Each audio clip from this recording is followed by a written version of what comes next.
ಈಗ ಸುಮ್ಮನೆ ಆಚೆ ಬಂದ್ವಿ. ನೋಡಿದ್ರೆ ನಾವು ಆಚೆ ಬರಬೇಕಾದ್ರೆ ಬಿಸಿಲೇ ಇರಲಿಲ್ಲ. ಇವಾಗ ಬೇರೆ ಬಿಸಿಲು ಜಾಸ್ತಿ ಐತೆ. ಕಬ್ನಲ್ಲಿ ಕುಡಿಬೇಕು ಅಂತ ಅನಿಸ್ತೈತೆ. ಅದಕ್ಕೆ ನಾನು ಮತ್ತು ಇವನು ಕಬ್ನಲ್ನ ಹೊಡ್ತಾ ಇದ್ದೀವಿ. ಒಂದು ಕಬ್ನಲ್ ಅಂಗಡಿ ಇಲ್ಲ.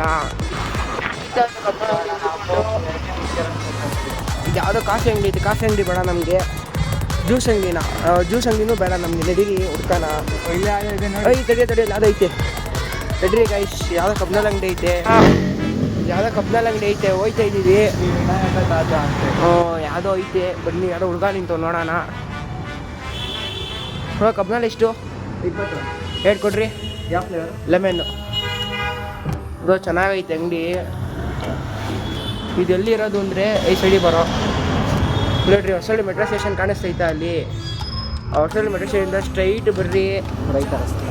ಇಲ್ಲಿ ರೈತರ ತೋಟ ಅಂತ ಐತೆ. ಅದ್ರ ಆಪೋಸಿಟೇ ಅಂಗಡಿ ಇರೋದು. ಯಾವುದೋ ಹುಡುಗ ಪಾಪ ಬೆಳೀಲಿ. ಶ್ರೀ ವಿನಾಯಕ ತಾಜಾ ಕಬ್ಬಿನ ಹಾಲು. ಇಲ್ಲಿ ಬಂದ್ರಿ, ಬರೀ 20 ರೂಪಾಯಿ ಅಷ್ಟೇ. ದೊಡ್ಡ ಗ್ಲಾಸ್ ಕೊಡ್ತೇನೆ, ಕುಡೀರಿ, ಮಜಾ ಮಾಡಿರಿ. Thank you bro. ಹೆಂಗಿದೆ ಹೇಳಿ ಕೀರ್ತಿ?